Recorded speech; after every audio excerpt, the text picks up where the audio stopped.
اچھا کس کا؟ اچھا اچھا تو کیا کرنا ہے بتاؤ. ہاں ہاں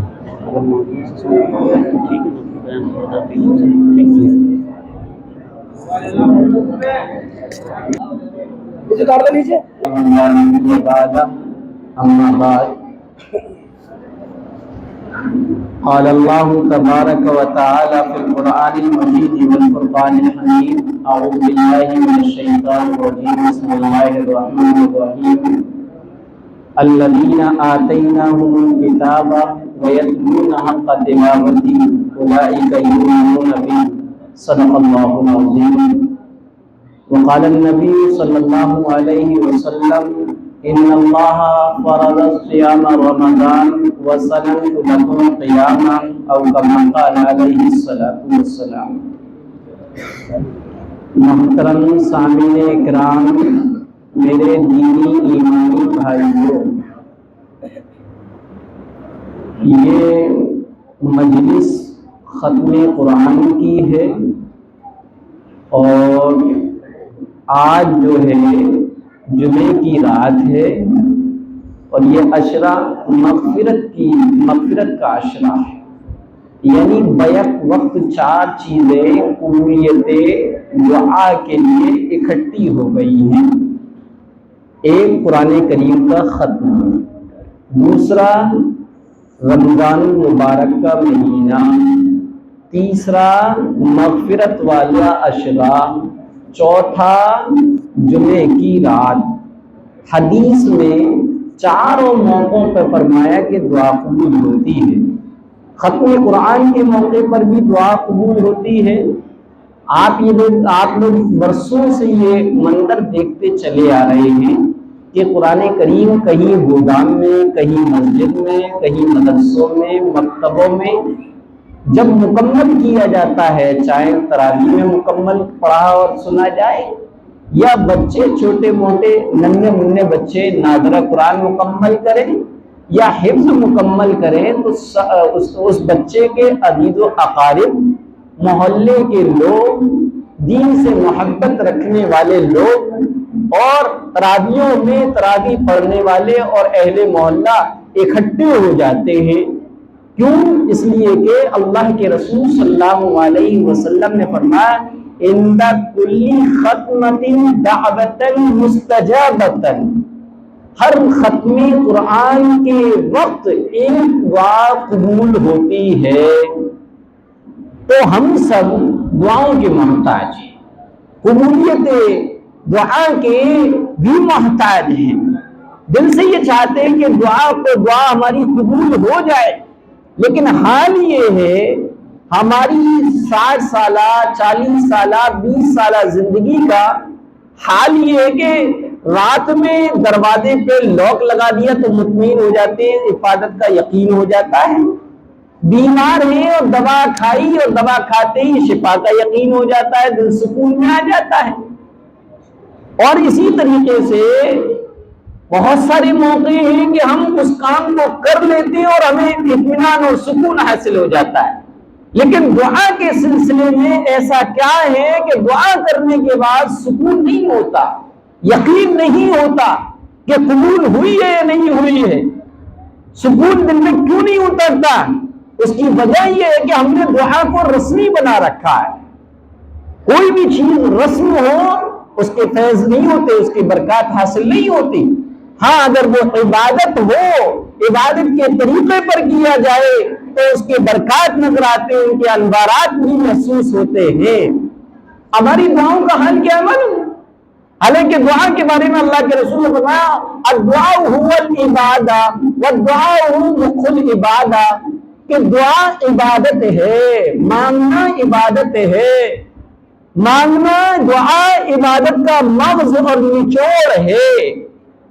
دعا کی یہ ویلیو بتائی اور فرمایا کہ اللہ رب العزت مانگنے والوں سے خوش ہوتا ہے اور نہ مانگنے والوں سے ناراض ہوتا ہے. اللہ کا عجیب مزاج ہے، اللہ کا عجیب نظام ہے. دنیا میں میرے تیرے بھائی، میرے تیرے خودی رشتہ دار، دوست احباب جب تک نہیں مانگتے ہیں تو تعلقات اچھے ہیں، اور جیسی کہا کہ 10,000 روپے دے دو آئی صاحب میں کل لوٹا دوں گا، طوطے کی طرح نگاہیں پھینک لیتے ہیں، اپنا رونا شروع کر دیتے ہیں اور کہتے ہیں یار یہ آدمی تو میں اس کو بہت اچھا سمجھتا تھا، یہ تو دل سے اتر گیا۔ مخلوق کا عالم یہ کہ وہ مانگنے سے ناراض ہوتی ہے، نہ مانگنے سے عزت دیتی ہے۔ ہم اور آپ بھی کون سے عالم صاحب کو متقی کہتے ہیں؟ ہم اور آپ اس عالم کو متقی اور پرہیزگار کہتے ہیں جو مانگتا نہ ہو، رسید کاٹنے نہ جاتا ہو، آپ کے یہاں پر کسی کے گودام پر کسی امیر کی دکان پر نہ بیٹھتا ہو، سب کو ایک نگاہ سے دیکھتا ہو، اور یہ ہونا بھی چاہیے۔ ایک امام مالداروں کا نہیں، ایک امام تو سب کا امام ہوتا ہے۔ محلے میں کیا امیر کیا غریب، کیا پڑھا لکھا کیا بے پڑھا، کیا کوئی سی بھی ذات کا، کوئی سی بھی برادری کا، بحیثیت مسلم وہ سب کو برابر سے آکے تو وہ عالم ہمیں اچھا لگتا، کہتے ہیں ہم تقوی والا ہے۔ تو اللہ تعالیٰ کو بھی وہ بندہ بہت محبوب ہے جو مخلوق سے نہ مانگ کر اللہ سے مانگے، اور اللہ تعالیٰ مانگنے سے بڑا خوش ہوتا ہے، مانگنا اچھا ہے۔ لیکن ہمارا حال کیا معلوم ہے؟ رمضان کا پورا ہی مہینہ، بالخصوص افطاری اور بالخصوص سحری کا جو مہینہ ہے، جو وقت ہے، جو گھڑی ہے قبولیت دعا کی، ہم اس میں دیکھیے کیا کیسے دعا مانگتے ہیں۔ دعا نہیں مانگتے بلکہ کھیل کرتے ہیں۔ افطاری کا سامان رکھا ہے، دیکھیے میں کسی کو لیے خاص نہیں کہہ رہا، سب کو معلوم، دسترخوان رکھا ہوا ہے، ہاتھ پھیلے ہوئے ہیں۔ ارے تربوز میں تم نے نمک نہیں ڈالا، نمک ڈال دو، اللہ بہت سارے دے۔ ارے تم نے شکنجی میں برف نہیں ڈالی، برف بھی ڈال دو۔ اور ارے سموسے کی چٹنی بھی رکھی، سموسے کی چٹنی بھی لیا۔ یہ دیکھیے مذاق برا نہیں ہو رہا، دعا ہے یہ۔ میں تو یہ کہتا ہوں کہ آپ افطار کے وقت دعا قبول ہوتی ہے، وہ قبولیت دعا کی گھڑی ہے۔ افطار دسترخوان پہ سجانے کے بعد ایک چھوٹا سا کپڑا اس پہ ڈال دینا چاہیے، تاکہ اللہ سے مانگتے وقت شیطان تربوز کی شکل دکھا کے، چکنجی کی شکل دکھا کر اللہ اس دعا کو مذاق اور رسم نہ بننے دے۔ ہم نے رسم اور مذاق بنا رکھا ہے۔ افطار کی دعا تو اس میں چلی جاتی ہے، سحری افطاری کی خیالات آتے ہیں، سحری میں ابھی 10 منٹ رہ گئے، گلیوں میں ٹہل رہے ہیں، بمل پھاڑ لی، بیڑی والے نے بیڑی سلگا لی، منجن والا منجن کر رہا ہے۔ اللہ کیسی ناقدری ہے! تہجد کا وقت تھا، اللہ کے سامنے ماتھا ٹیکنے کا وقت تھا، ہم نے اس کو ضائع کر دیا کہ جب تک بمل منہ سے باہر نہیں نکلے گی، کلی جب تک نہیں ہوگی، جب تک کہ وہ سحری والے یہ نہیں کرتے سحری کے روزے داروں سحری کا وقت ختم ہو چکا۔ آپ یہ معمولی سمجھ رہے ہیں؟ ارے بھائی اس کی وجہ سے ہمیں ایک مہینہ تھا جس میں ہم جو ہے تہجد پڑھ سکتے تھے، لیکن اس تہجد سے بھی ہمیں محروم کر دیا ہمارے ان شوقوں نے، ہمارے ان چوچلوں نے، اور ہمیں احساس ہی نہیں ہوتا ہے ہم کیا سمجھ رہے ہیں۔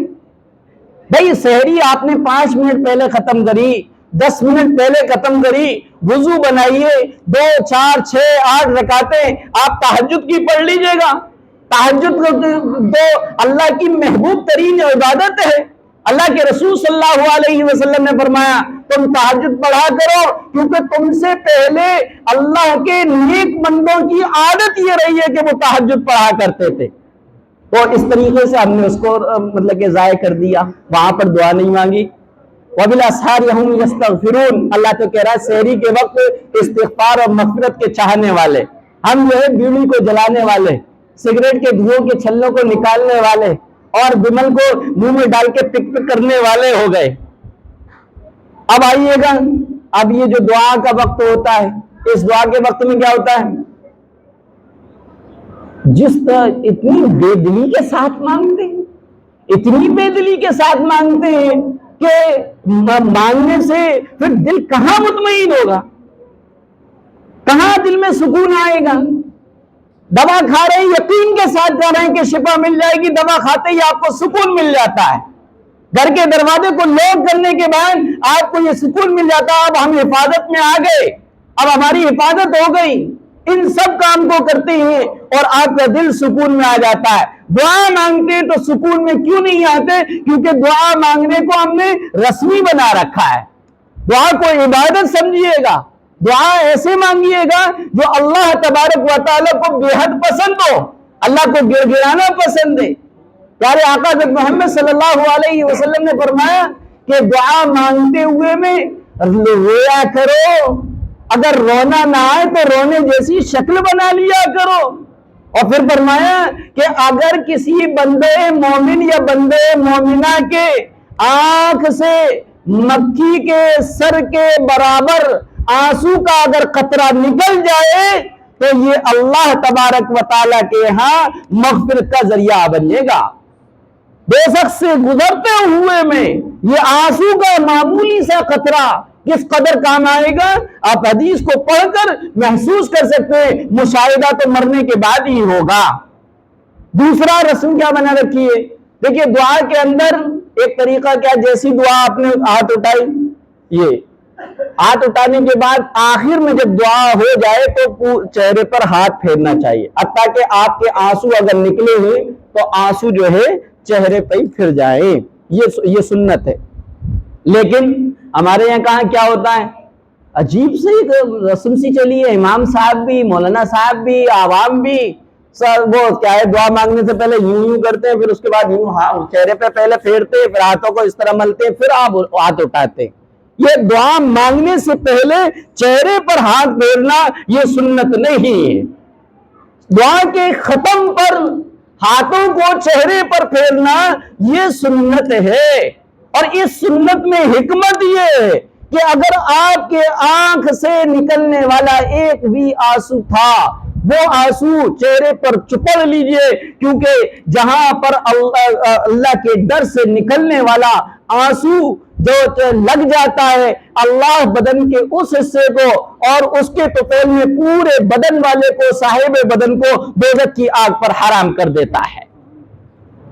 تو یہ قبولیت دعا کی گھڑی ہے، دعا مانگنا ہے، اور کہنا سننا سنانا تو بہت ہوتا ہے۔ مفتی صاحب بیان کریں گے، مفتی صاحب، مفتی عمران صاحب اور لوگ، اچھا۔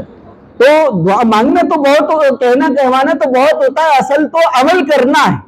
تو پہلی چیز جو عمل کے لیے میں کہنا چاہتا ہوں وہ یہ کیجئے گا، مولانا نے قرآن کریم سنایا، آپ نے سنا، تو یہ ایک سنت ادا ہوئی ہے، اور یہ سنت غیر موقدہ ہے۔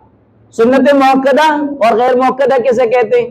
پیارے آقا حضرت محمد صلی اللہ علیہ وسلم کا وہ عمل جس کو پیارے آقا نے ہمیشہ کیا ہو، کبھی بھی اس کو بغیر عذر اور پرابلم اور پریشانی کے نہ چھوڑا ہو، اس عمل کو سنت مؤکدہ کہتے ہیں۔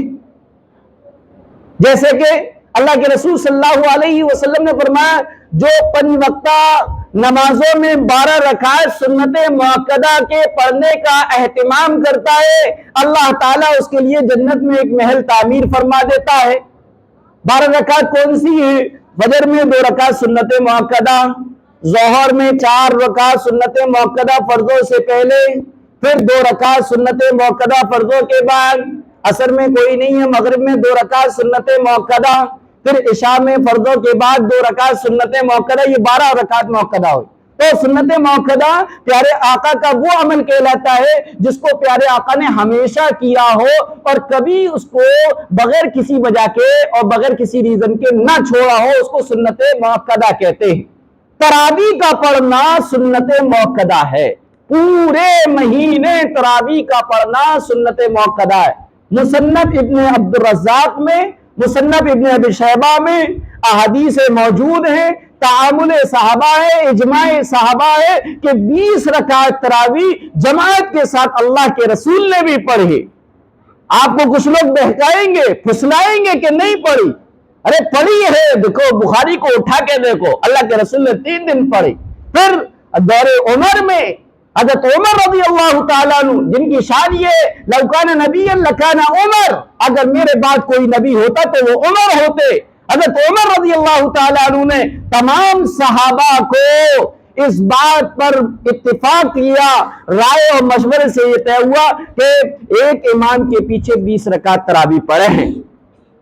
یہ حضرت عمر رضی اللہ تعالیٰ عنہ نے کہا، اور اس پہ تمام صحابہ نے رضامندی کا اظہار کیا۔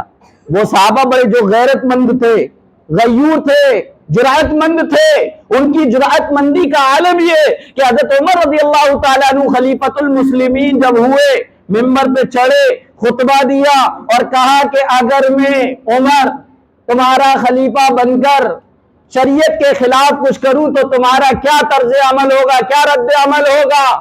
فرمایا عمر، ایک صحابی اڑتے ہیں، پھٹے کپڑے ہیں، کوئی اچھی خاندان کے نہیں، کوئی مالدار نہیں، کوئی عہدے دار نہیں، وہ کھڑے ہوتے ہیں اور کہتے ہیں عمر فکر نہ کرو، تو ہماری تلوار ہوگی، تمہارا سر ہوگا۔ یہ جرأت تھی، یہ شریعت کی، دین کی حفاظت کا ہمت والا یہ طرز عمل تھا۔ انہی صحابہ کی موجودگی میں اللہ کے رسول نے، حضرت عمر نے 20 رکعت تراویح پڑھائی۔ بہرحال 20 رکعت تراویح چاند دیکھنے کے بعد سے لے کر چاند دیکھنے تک، یعنی رمضان کا چاند نکلنے کے نظر آتے ہی عید کے چاند نظر آنے تک پڑھنا، یہ سنت مؤکدہ ہے۔ اور سنت غیر مؤکدہ کیا ہے؟ سنت غیر مؤکدہ اس عمل کو کہتے ہیں جس کو اللہ کے رسول نے بغیر کسی ریزن کے کبھی کبھی چھوڑ بھی دیا ہو۔ تو آپ نے جو قرآن کریم تراویحوں میں سنا ہے، یہ سنت غیر مؤکدہ ہے، یہ اللہ کے فضل سے آپ نے ادا کر لیا، اللہ کی توفیق آپ کو حاصل رہی، آپ کو یہ سنت پر عمل کرنے کا موقع مل گیا، ورنہ تو کتنے لوگ ایسے ہیں جو اس سے محروم ہیں۔ آپ اطراف اور دیہات میں چلے جائیے، تراویح تو دور کی بات، لوگوں کے نماز جنازہ نہیں پڑھی جاتی، مسلمان ہیں، کلمہ پڑھتے ہیں، نماز جنازہ پڑھانے والا کوئی نہیں، اور یوں ہی دفنا دیا جاتا ہے۔ فون آتا ہے تو رونگٹے کھڑے ہو جاتے ہیں کہ اللہ کے یہاں گریبان پکڑ لیا جائے گا۔ اے مولویوں، شہروں میں ڈٹے رہے، مرغ مسلم کھاتے رہے، اطراف اور گاؤں کے ایمان والوں کے ایمان کی فکر نہیں کی۔ تو یہ اللہ کی بڑی توفیق کی بات ہے، اس کے فضل کی بات ہے کہ یہ سنت غیر مؤکدہ آپ نے ادا کر لی اور اللہ نے ادا کروا لی۔ لیکن ابھی ایک سنت مؤکدہ آپ لوگوں سے میں اللہ کے گھر میں وعدہ لوں گا، اور وعدہ آپ کو کرنا ہوگا۔ کیوں؟ کیونکہ اللہ کے رسول صلی اللہ علیہ وسلم کی یہ جو عبادت ہے، یہ خاص اللہ کے رسول کی طرف سے دیا ہوا امت کو تحفہ ہے۔ میں نے حدیث پڑھی تھی، ان اللہ فرض صیام رمضان، کہ بے شک اللہ تعالیٰ نے رمضان کے روزوں کو فرض قرار دیا، وَسَنَنْتُ لَكُمْ قَيَامَهْ، اور میں نے رمضان میں راتوں کو کھڑے ہو کر قرآن کو سننے اور سنانے کو، قیام اللیل کو، تراویح کو تمہارے لیے سنت قرار دیا۔ اللہ کے رسول صلی اللہ علیہ وسلم کی ہم سب شفاعت چاہتے ہیں۔ اللہ کے رسول کے آخرت میں یہ کہہ دیں یہ میرا ہے، یہ ہم سب کی تمنا ہے نہیں ہے؟ یقیناً ہے، اور نہیں ہے تو ہونی چاہیے، کیونکہ اللہ کے رسول کھڑے ہو کر یہ کہہ دیں یہ میرا ہے، سمجھ لو بگڑی بن گئی، نیا پار ہو گئی۔ اور اللہ کے رسول منہ پھیر لیں، ہی ہاتا بعودا منی، تو دور ہو جاؤ مجھ سے، تو یہ سب سے بڑی ناکامی ہے، اور دوزخ میں جانے سے پھر بچانے والی کوئی چیز نہیں ہے۔ اب میں بتاتا ہوں کہ اللہ کے رسول کب کہیں گے کہ یہ میرا ہے، اور کب کہیں گے ہیہات بعودا منی، یہ کب کہیں گے؟ جو اللہ کے رسول کے پیارے طریقوں پر عمل کرتا ہے، اللہ کے رسول کہیں گے وہ میرا ہے۔ اور آپ نے کہا ہے من عمل بسنتی فقد حبنی ومن احبنی وهو معی فی الجنہ، جو میرے طریقوں پر عمل کرے گا وہ حقیقت میں مجھ سے محبت کرے گا، اور جو مجھ سے محبت کرے گا وہ جنت میں میرے ساتھ جائے گا۔ یہ اللہ کے رسول صلی اللہ علیہ وسلم کے طریقوں پر عمل کرنے سے اللہ کے رسول کی محبت ملے گی، اور سفارش بھی ملے گی، اور یہ بھی ملے گا کہ یہ میرا ہے۔ اور فرمایا کہ جو اللہ کے رسول کے طریقوں کو چھوڑے گا، اللہ کے رسول اس سے منہ پھیر لیں گے۔ چنانچہ فرمایا کل امت يدخلون الجنہ الا من ابى قالوا من يابى یا رسول اللہ من اتانی دخل الجنہ ومن عصانی فقد ابى۔ پیارے آقا نے فرمایا میری امت کا ایک ایک فرد جنت میں جائے گا، سوائے اس کے جو جنت میں جانے سے انکار کر دے۔ صحابہ نے پوچھا اللہ کے رسول ایسا بدبخت بدنصیب کون ہوگا جو جنت میں جانے سے انکار کر دے؟ ہماری دنیا کا تو عالم یہ کہ وہ سٹے لکھنے والا، سٹے کا نمبر لکھنے والا، گڈی کو پھینٹنے والا، ٹھیکے پہ جا کے ٹھرا کو پینے والا بھی یہ کہتا مولوی صاحب دعا کر دو اللہ تعالیٰ ایمان پہ خاتمہ کرے جنت مل جائے۔ تو اللہ کے رسول سے صحابہ نے پوچھا من یابا یا رسول اللہ، کون انکار کرے گا؟ آپ بھی سوچ سکتے ہیں کوئی انکار کرے گا؟ ہاں انکار اللہ کے رسول کہہ رہے ہیں اس لیے انکار کرنے والے بھی ہوں گے۔ پھر اللہ کے رسول نے ایکسپلین کیا، سمجھایا، تشریح کی اور فرمایا من اطاعنی دخل الجنہ، جو میرے راستوں پر چل رہا وہ تو گویا کہ جنت میں جانے کا آرزو مند ہے، ومن عصانی، اور جو میری نافرمانی کر رہا ہے، میرے طریقوں سے ہٹ کر دوسرے طریقوں کو اپنا رہا ہے، فقد ابا، وہ گویا کہ اپنی زبان حال سے، زبان سے نہیں زبان حال سے انکار کر رہا ہے کہ مجھے جنت میں نہیں جانا ہے۔ تو یہ جو ہے سنت ایک ادا ہوئی ہے، ایک سنت باقی ہے۔ تراویح پڑھیں گے آپ سب لوگ؟ تراویح پڑھنا۔ دیکھیے بس ایک کنسیشن آپ کو حاصل ہوا ہے کہ آپ کا ایک سنت غیر موقدہ ادا ہو گئی، دوسرا کنسیشن یہ ہوا ہے کہ آپ کام کاج والے ہیں، بازار میں عشاء کا ٹائم ہو جائے وہاں پڑھ لیجئے، کہیں رشتہ داریوں میں گئے، بہنوں کے ہاں عیدی لینے گئے، عیدی دینے گئے، بیٹیوں کے ہاں گئے، وہاں پر ٹائم ہو جائے وہاں پڑھ لیجئے۔ اب آپ کہیں بھی پڑھ سکتے لیکن پڑھنا ضرور ہے۔ آپ نے دیکھا ہوگا یہ 7، 5، 10، 15 کے بعد مسجدوں سے بھیڑ کم کیوں ہونے لگتی ہے معلوم ہے؟ شیطان تو قید ہو جاتی ہیں۔ شیطانوں کے بھیا جو ہے 5 دن پڑھنے کے بعد، 3 دن کا پڑھنے کے بعد بیٹھ جاتا ہے، ارے یار آؤ یار بیٹھے یار، ارے یار تراویح کے لیے جا رہا، ارے چلے جائیے بھائی۔ 5 منٹ میں اس کو اور باتوں میں لگایا، اس کی بھی ہمت جواب دے گا ٹھیک ہے یار پھر پڑھ لوں گا کوئی بات نہیں، اب بیٹھ ہی گیا ہوں، اب جماعت تو نکل ہی گئی ہوگی، کیا کروں گا جا کے۔ یہ سب کنویں پر بیٹھے ہوئے شیطان، بڑے بڑے شیطان وہ قید کر دیے جاتے ہیں، یہ جو ہے چھوڑ دیے جاتے۔ تو جو تراویح نہیں پڑھتا ہے 7، 5، 10 دن کے بعد یہ سوچتا ہے چھٹی ہے، قسم اللہ کی جو رسول اللہ کے طریقے اور سنت کو چھوڑتا ہے اللہ ان سے اپنے فرضوں اور حکموں کی پر عمل کرنے کی توفیق چھین لیتا ہے۔ جو تراویح چھوڑتے ہیں وہ عشاء سے بھی محروم ہو جاتے ہیں، ان کی عشاء کی جماعت کے لالے پڑ جاتے ہیں۔ اس لیے تراویح کا پڑھنا ہے اور کیوں نہ پڑھو۔ یہ تراویح ایک ایسی عبادت ہے کہ اس میں 40 مرتبہ اللہ کا قرب حاصل ہوتا ہے۔ 40 مقامات ہیں، 40 جگہیں قرب کی۔ اللہ کے نزدیک سب سے زیادہ قریب بندہ کب ہوتا ہے؟ سجدے کی حالت میں ہوتا ہے۔ یہ میں نہیں کہہ رہا، قرآن کریم خود کہہ رہا ہے، آیت سجدہ ہے، میں اگر پڑھوں گا تو سجدہ واجب ہو جائے گا، میں اس کا ترجمہ پڑھتا ہوں اور آیت سجدہ کا ترجمہ پڑھنے سے سجدہ واجب نہیں ہوتا ہے۔ اللہ کی فرماتا ہے میرے بندو سجدہ کرو، میرے قریب آ جاؤ۔ جیسے ہم اور آپ ابا سے گلے لگ جاتے ہیں، دوست سے گلے لگ جاتا ہے، کیسے راحت اور سکون جو ہے اترتا چلا جاتا ہے۔ ایسی ہی سجدے کو اگر سجدے صحیح طریقے پر کیا جائے تو قسم اللہ کی سجدے سے اٹھنے کے بعد ایسا لطف اور ایسا مزہ آتا کہ نہیں یہ دوسری جگہوں پہ نہیں آتا ہے۔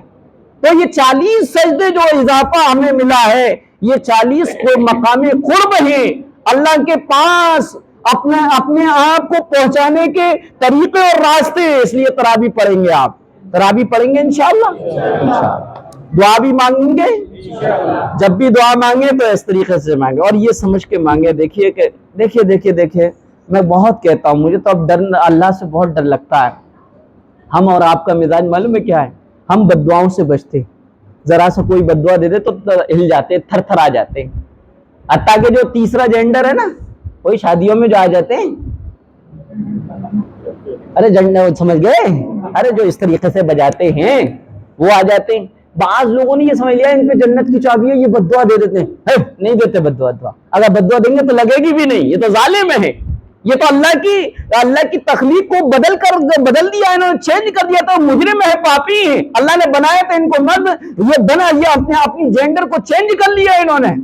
ہاں اگر کوئی پیدائشی ہے چاہے وہ ہے تو اس کے لیے بھی ہمارے سماج میں، اسلامی شریعت میں اس کے احکام ہیں، اس کے مسائل ہیں، لیکن ایسا کچھ نہیں ہے کہ الگ تھلگ کر دیا جائے، وہ کمانے دبانے کے لیے جیسے چاہے وہ آزاد ہو جائے۔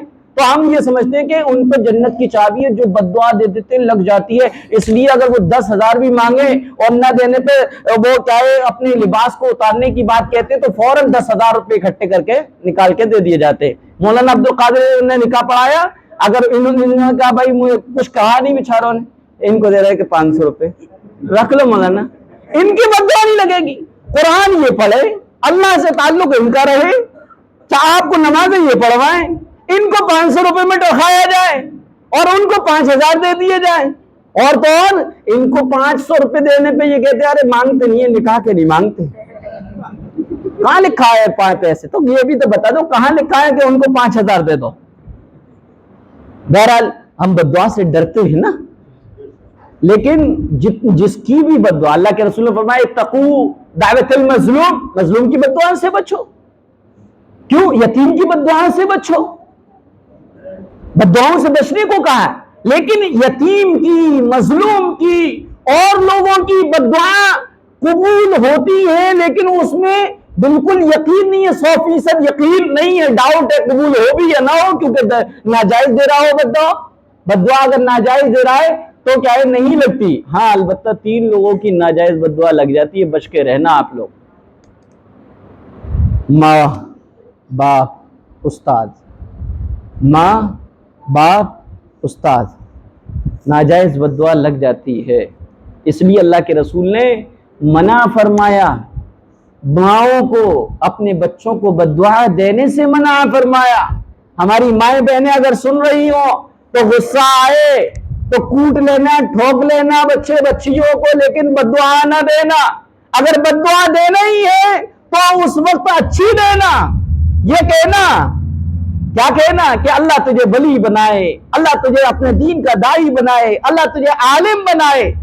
چنانچہ وہ واقعہ بہت مشہور ہے، سوشل میڈیا پہ آپ نے بھی سنا ہوگا کہ ایک شیخ عبد الرحمن السدیس، امام الحرمین، خانہ کعبہ کے امام، کہتے ہیں کہ میں بہت شرارتی تھا، بہت ہی شرارتی تھا، اور بچے ہوتے ہی شرارتی ہیں۔ حضرت میاں جی رحمت اللہ علیہ سے ہمارے شہر فیروز آباد کو اتنا علم، اتنا دین جو ملا ہے، اس میں چند شخصیات کا بہت بڑا دخل تھا۔ ایک تو تھے مولانا شریف القاسمی رحمت اللہ علیہ، آغا صاحب کو سب سے پہلے بڑے بزرگ۔ ایک حضرت تھے حضرت مولانا مفتی عبدالعلیم عیسیٰ صاحب رحمت اللہ علیہ، میرے شیخ کی قبر کو اللہ نور سے بھر دے، کروٹ کروٹ ان کو چین نصیب فرمائے۔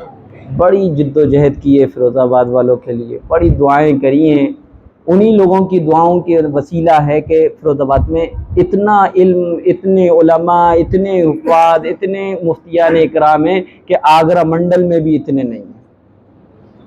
بہرحال تو میاں جی رحمت اللہ علیہ، مولانا عرفان صاحب ہیں، اب تو وہ سعودی میں ہیں، ان کے والد صاحب تھے، ان کا نام وہاں فراست حسین تھا، نہ ان کو میاں جی کے نام سے کہا کرتے تھے۔ تو میاں جی رحمت اللہ علیہ سے مسجد آغا صاحب کے نمازیوں نے بڑی شکایتیں کی، حضرت بچے اودم کر رہے ہیں۔ حضرت نے خاموشی اختیار کی، پھر دوبارہ شکایت کی، حضرت بچے بہت اودم کر رہے ہیں، بہت اودم کر رہے ہیں، بھاگ رہے ہیں چھتوں پہ۔ حضرت پھر خاموش رہے، پھر تیسری مرتبہ کہا حضرت بچے بہت اودم کر رہے ہیں۔ فرمایا کون اودم کر رہا ہے؟ کہا میاں جی بچے اودم کر رہے ہیں۔ تو فرمایا بچے اودم نہیں کریں گے تو کیا بوڑھے اودم کریں گے؟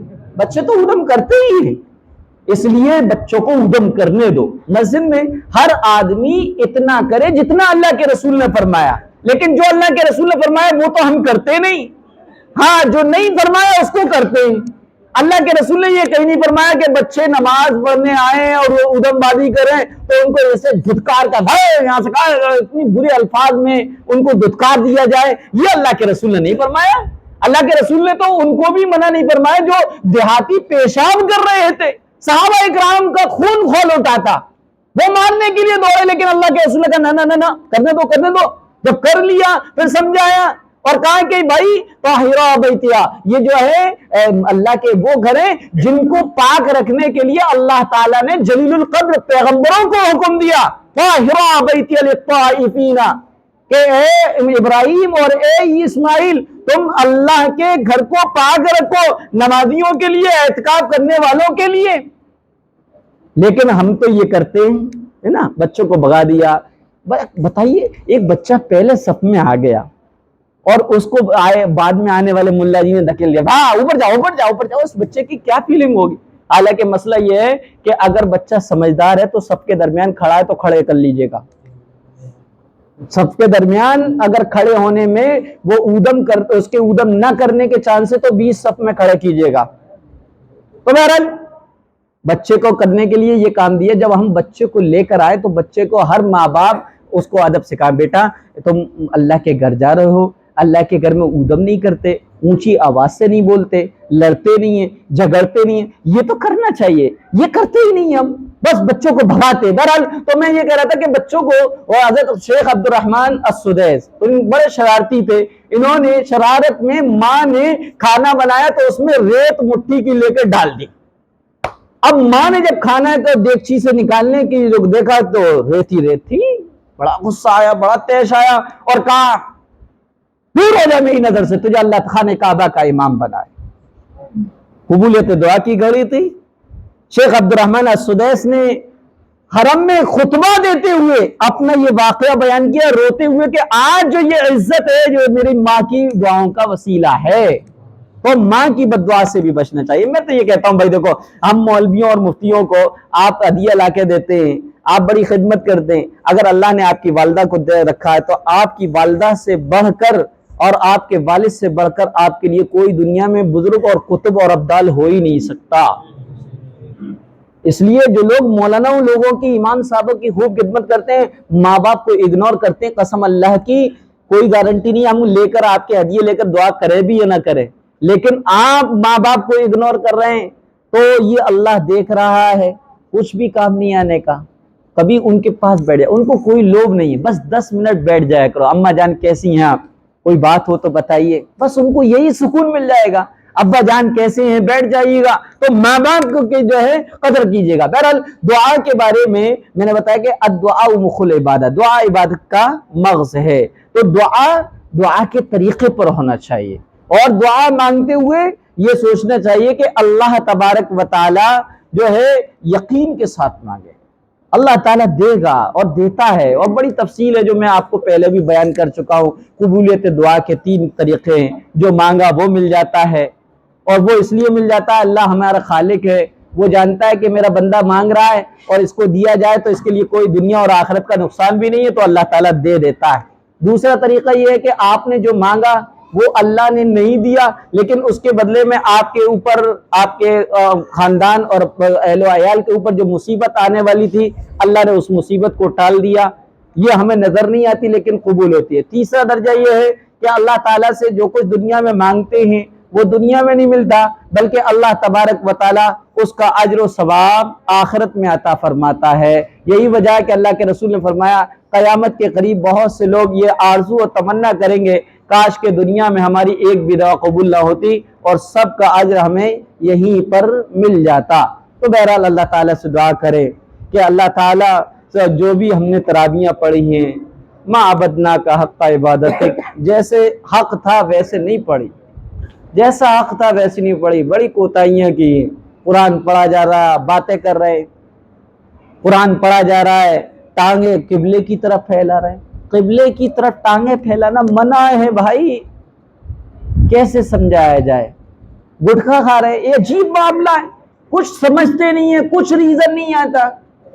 مسجد میں پیاز کھا کر آنے کو منع کیا، ٹھیک ہے، تو بھیا پیاز پہ ہی بس ڈیپینڈ کریں گے؟ نہیں، پیاز میں چونکہ ایسی اسمیل ہوتی ہے جو انسانوں کو، جب پیاز بہت ساری کوانٹٹی میں کھائی جائے تو منہ سے ایک ایسی اسمیل اور ایک ایسی بو اٹھتی ہے جو ہر ایک بندے کو پسند نہیں آتی، جو بندوں کو پسند نہیں آتی فرشتوں کو بھی پسند نہیں آتی۔ مسجد میں ہم اپنے بھائی کے پاس کھڑے ہوں گے اور منہ سے جو ہے بار بار ہوا لیں گے تو ہوا نکلے گی، جب نکلے گی تو دوسرے کو تکلیف ہوگی، فرشتوں کو تکلیف ہوگی، اس لیے جو ہے پیاز کھا کر آنے سے منع کیا۔ لیکن یہ پیاز کے لیے دو بیمل کھانے سے بھی آتی ہے نا، بیڑی سگریٹ پینے سے بھی تو آتی ہے، مسجد میں اندر بیٹھے بیٹھے یہ ملاتے ہیں اور یہیں پر کھا لیتے ہیں، یہ تو اور بڑا جرم ہے۔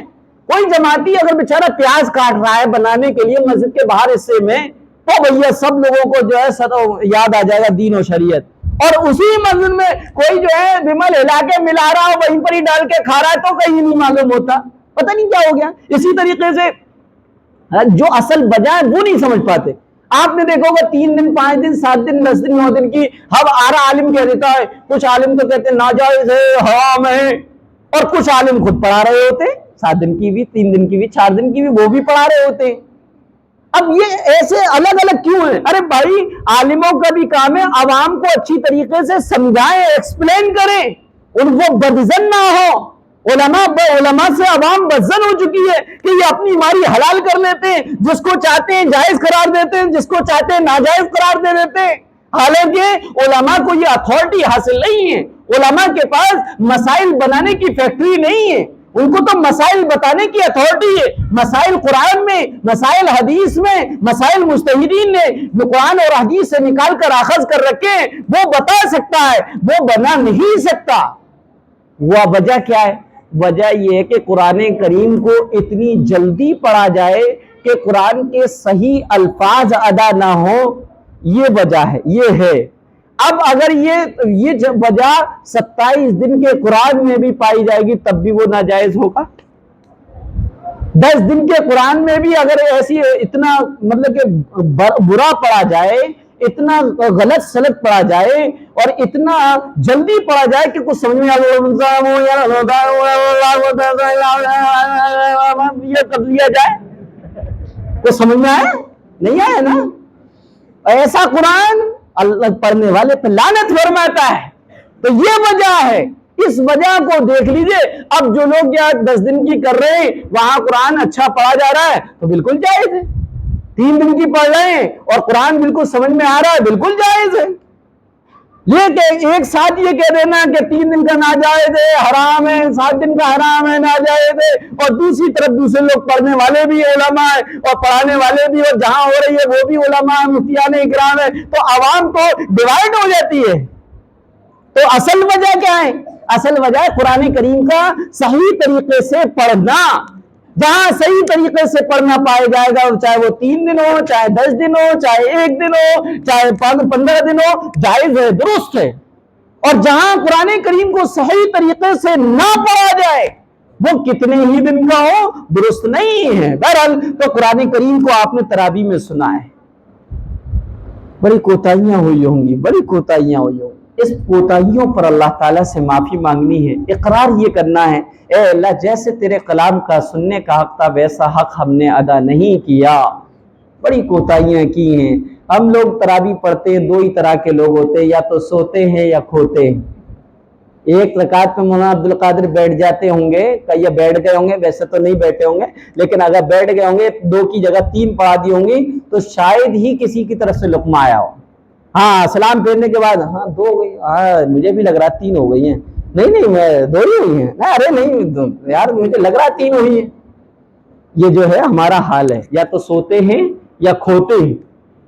تو قرآن کریم میں یہ بھی ہم نے غفلت برتی ہے، حالانکہ قرآن کریم کے بارے میں کیا ادب ہے۔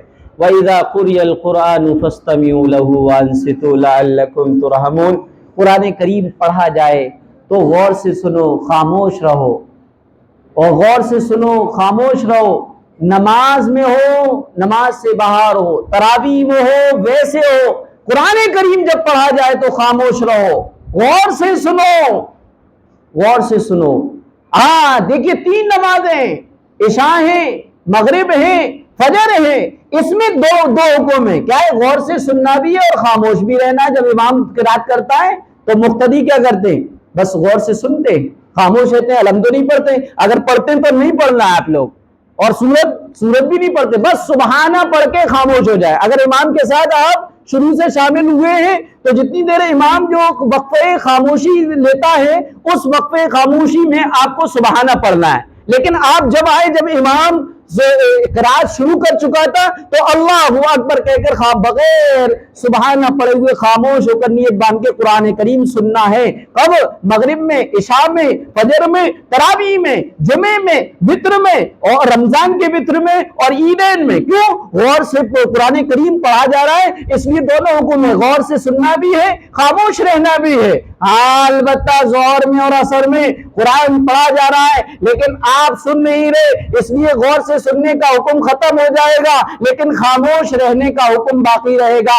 اس لیے نماز میں یا غیر نماز میں قرآن کریم جب پڑھا جائے تو خاموش رہنا تھا، غور سے سننا تھا۔ ہم نے دونوں ہی میں غلطی کری ہے، کہیں تو ہم غور سے سنا ہی نہیں ہے، کہیں خاموش نہیں رہے، باتیں ہو رہی تھیں، یہ سب کوتاہیاں ہم نے کی ہیں۔ ان کوتاہیوں پر اللہ تبارک و تعالیٰ سے معافی مانگیں گے۔ دعا کرائیں گے، وہ دعا 2-4 منٹ کا ٹائم دے